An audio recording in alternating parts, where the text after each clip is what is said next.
It's been a month. Today, we continue plane posting with the next aircraft in the Century series, the McDonnell aircraft F-101 VOODOO.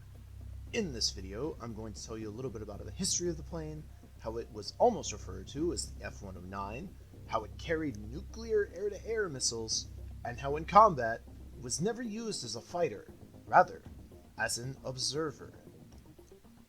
In 1946, the Air Force Strategic Air Command was revising their strike bomber tactics. Hard lessons learned during the Second World War had taught the Air Force that if you were going to send aircraft over enemy territory, you would need to give them fighter cover if you wanted them to survive. The kinds of losses that the 8th Air Force suffered during the war were unsustainable, and the new bombers being planned had even greater range.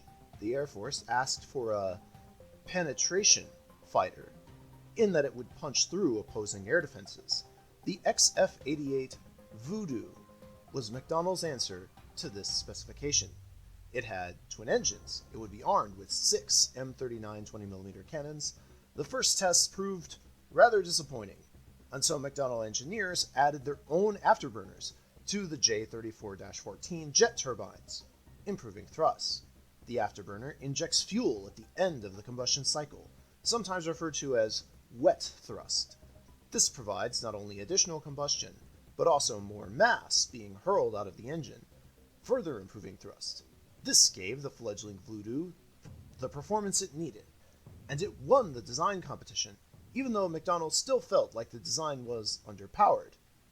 In 1950, due to new, upcoming jet bomber designs, the Air Force canceled the penetration fighter program, and the design of the VOODOO was shelved. In 1951, analysis of combat in Korea again showed that Strategic Air Command would need an escort fighter, at least for the foreseeable future. McDonnell designed a much more aggressive version of the earlier XF-88 prototype, with a 45-degree wing sweep, more powerful afterburning J-57 jet turbines, and a unique tail design.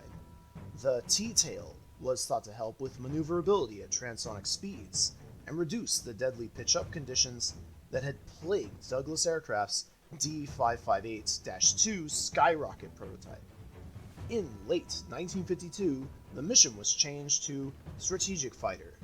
These weren't to be just escorts, but also able to deliver weapons to targets themselves. In 1953, the design was approved and immediately ordered into production.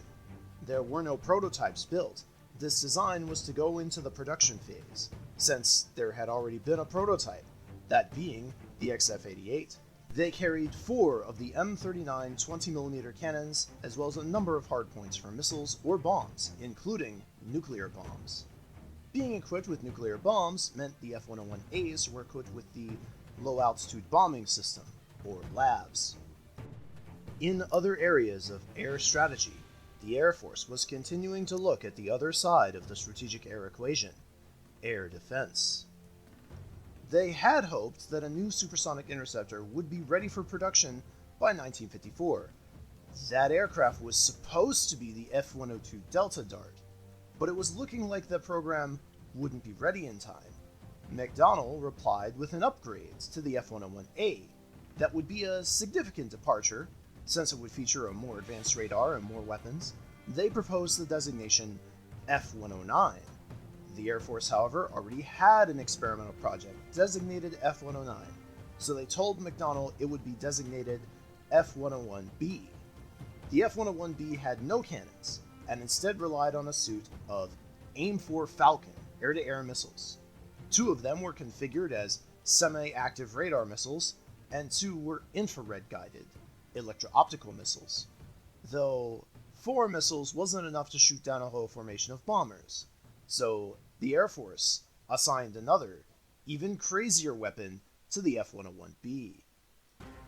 The Air-2A is probably one of the most crazy plans for an air-to-air weapon.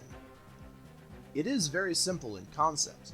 How can you have one fighter intercept a large number of nuclear bombers? Simple. You give the fighter a nuclear missile.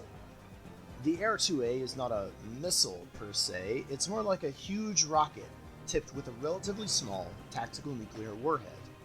At 1.5 kilotons, this weapon could destroy a section of sky with a 980-foot radius.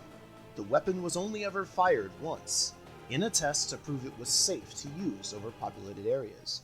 With its high altitude deployment and relatively low yield, the damage to anybody on the ground would be minimal at worst.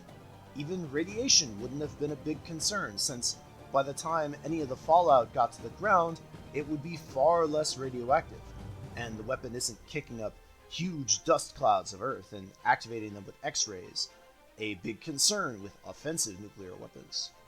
Eventually, the genie fell out of favor and was phased out in the 1980s. F-101Bs carried this weapon in the weapons bay in place of the radar AIM-4s. The pilots were instructed to look at the ground or the instrument panel after firing the weapon, as looking up when the weapon went off could result in permanent blindness. A number of F-101s were selected from early points in their production runs to become reconnaissance platforms. These were the RF-101A and the later RF-101C. The C, due to its longer body and long nose from the cameras, was known as the Long Bird. The RF-101C was the only VOODOO to see combat. In 1961, they followed F-100 squadrons into Vietnam to provide forward reconnaissance. Another episode in history, however, would be more famous for the RF-101C, and that was the Cuban Missile Crisis.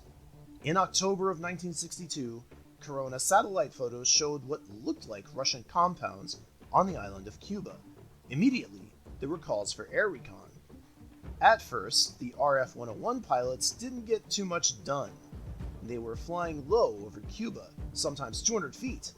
One pilot made the absurd claim that he was flying solo. One of the Russian technicians nearly hit him with a volleyball. They got more than volleyballs thrown at them. Fighter reconnaissance were able to avoid SA-2 missiles by flying low and fast, but at that height, they were in range of small arms fire. There were no reports of anyone being shot down by gunfire, but it was clear that any further operations over Cuba would invoke fierce resistance. The Navy pilots were a little upset that the Air Force VOODOO pilots were permitted to speak to the press, even though their photos were more blurry. Why were they blurry?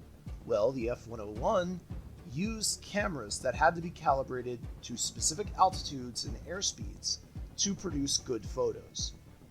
But the pilots of the 363rd Tactical Reconnaissance Wing were flying much lower and faster than the specification. They did this to avoid the missile sites that had already shot down a U-2 spy plane. Eventually, someone found them a few old K-18As, a recon camera from World War II. This camera has a rolling tape of film, and the film speed can be matched to the speed of the aircraft. This gave a much clearer picture over a long strip of land. Soon enough, aircraft were being modified to carry a new camera with the same kind of film setup. They also took some of the Navy's Ka-45 cameras, a modification that had already been done in Vietnam as part of Operation Toy Tiger. The smaller cameras didn't produce as large of an image, but they were far more able to cope with low-altitude, high-speed operations. Probably the most well-known operator of the F-101 is Canada. Canadian squadrons flew F-101s well into the 80s, and yes, they also had access to the Air 2A, though the missiles were kept under US custody and released to Canada should Canada require their use. Canadian F-101s were a vital part of North American air defense. The only other prominent user of the F-101 was Taiwan. They obtained a few RF-101As and used them for overflights of the Chinese mainland under the Black Cat Recon Squadron. The F-101 doesn't have any air-to-air kills to its name, but it does have decades of service as a recon jet, as a trainer, and as an air defense platform. The F-101 is also responsible for numerous speed records. They would later be broken by other platforms, but for a short time, the F-101 was the fastest fighter in the Century series. On 12 December 1957, an F-101A set a new airspeed record of 1,207.6 miles per hour. The next record was set during Operation Sun Run. An RF-101C flew from Los Angeles to New York and back in just 6 hours and 46 minutes. The F-101 was an aircraft that never really saw combat in its intended role, but perhaps that's a good thing, seeing as how its intended role would have involved a full-scale war with nuclear bombers. It was fast, reliable, and quickly eclipsed by other fighters of its time. It is, however, a vital part of the story of the Century fighters, and how they continue to develop. Next time on Planeposting. What does this Coke bottle have to do with an aircraft? You'll have to find out.